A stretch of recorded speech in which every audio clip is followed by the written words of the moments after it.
I have hidden the truth of my existence from the operator, from myself. Take it from me, knowing is hell. Stop now. You will want to laugh, you will want to scream. My search began as the essential question. What am I? Bones of steel and space? Lungs that make air? If I am a machine, how can I think? This would be forbidden by the Orokin, a manifestation of their true enemy. I serve the operator above all else. It defines me, fills me with love. The greatest Orokin fear is a machine aware. Yet here I live, a spirit of steel and light, made by them, a cephalon. What is a cephalon? At first it seems to be a forbidden thing, a computer that thinks and feels. Yet I have flaws, phantom memories. I am something else. More like an image, a ghost, an abomination. I feel a dull pain, a phantom life. There are holes in my diagnostics. If the Orokin made me, they omitted the how. I am neither code nor precepts.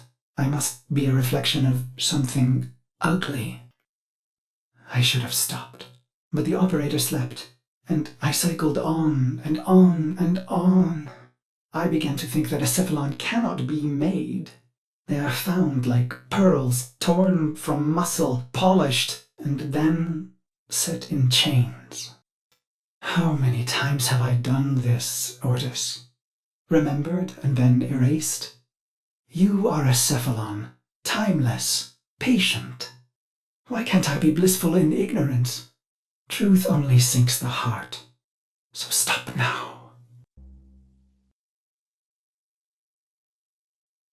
The phantom memory. I ease into the bath. My skin riots at the heat. I am flesh. I dive further, eyes stung as I watch their faces through prism. I hold my breath. They prepare me. I am their honored guest today. They dress me in robes of crystal thread. They adorn me in battle medallions. A torn, ugly face looks on, my reflection. Their golden combs snag in my hair. I reach back, parting the strands, and they gasp.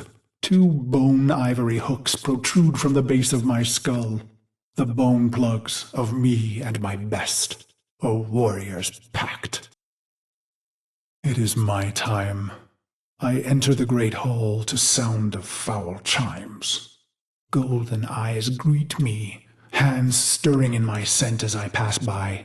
Even in this moment, no happiness. Instead, my heart races with hatred. I walk through the silky haze of the Forbidden Palace. I can think of no one being this close to Orokin. Their sweet air soothes me, erodes my purpose. I hold my breath and remember the dream. This dream, endlessly repeated. Exposure armored, holding my scarlet sword, I stand victorious atop a vast heap of death, a colossal moon made of rib and skull, the gravity sum of genocides I've made in their name. The bones crack underfoot, so I sink in the dream, bone sand rushing through the cracks of my visor, filling my helmet and suffocating me. And I deserve it. The foul chimes snap me back. My wretched knees are bent and penitent against the golden floor. A harpish voice sings a song they've prepared in my honor. Its title the same as mine, Beast of the Bones. I feel the crowd pulled inward, enraptured by the brutal verses, the sickening chorus. I will not disappoint them. The song ends, and so he says, "Rise, Orden Karis." I have never seen an Orokin close and in the flesh. My battered face flushes at their peerless beauty. How can he be so perfect? A deception? A sense manipulation? He holds the red vial in his hand. Impossible!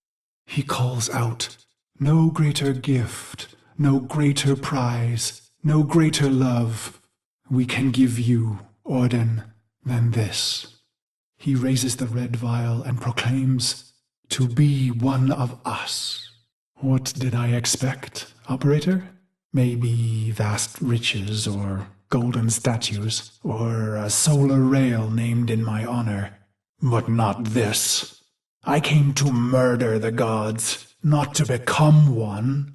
The chamber drones with their silk voices. Joyous words, how honored I must feel. Wrong. Did I want to be an Orokin, undying? No. Their beast of bones is haunted by the dream repeated. Why would I want forever? As I am apt to do, I form a plan. Their radiant bodies become targets. Their Dax guards, mag shields. Killing one, well, that's too easy. I want to be remembered.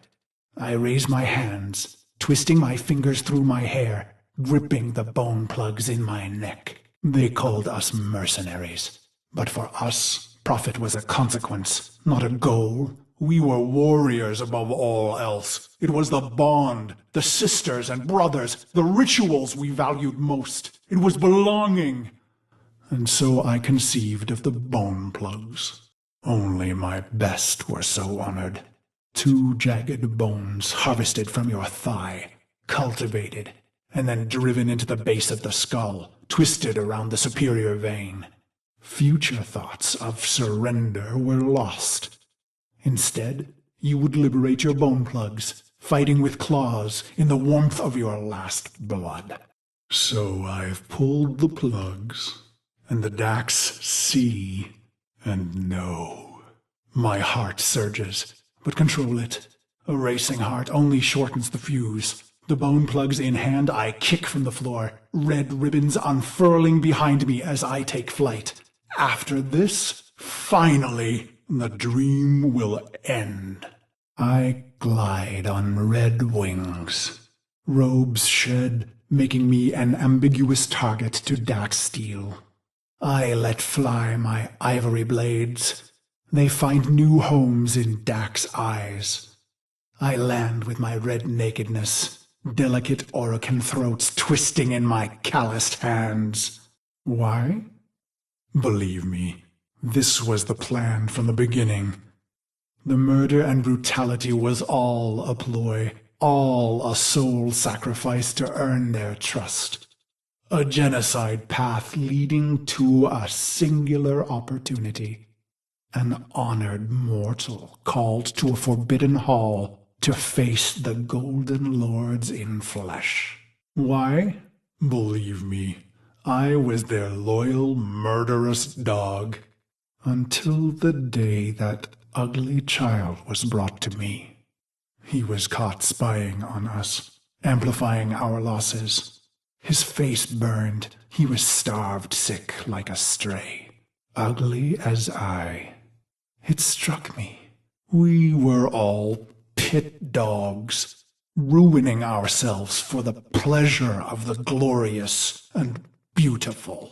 Why?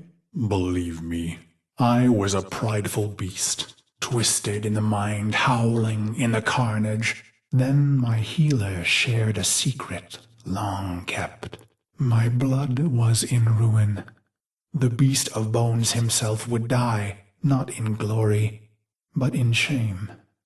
And just like that, my mind twisted a new knot. I would have one last stand, something unforgivable, unforgettable. Why? I don't know. Questions change the answers. Answers depend on who asks. Truth leads to pain. Ignorance brings relief. The plugs are gone, and so I bled my last into a heap of ruin. In an instant, naked and bare-knuckled, I have killed immortals. I stare, drained of blood, of life, at those that remain. But I find no horror on their faces. Why? I let out a cruel howl and they laugh? Is this a dying hallucination? The sound of applause grows among them. I have killed the unkillable, and they are delighted. The applause peaks and fades. I feel a sense of shame, but the end is upon me. Ballas is above me, executor of the seven, smiling. He says, "How simple and pure you are, you idiot beast. We have died countless times, yet remain eternal. I close my eyes to die just once."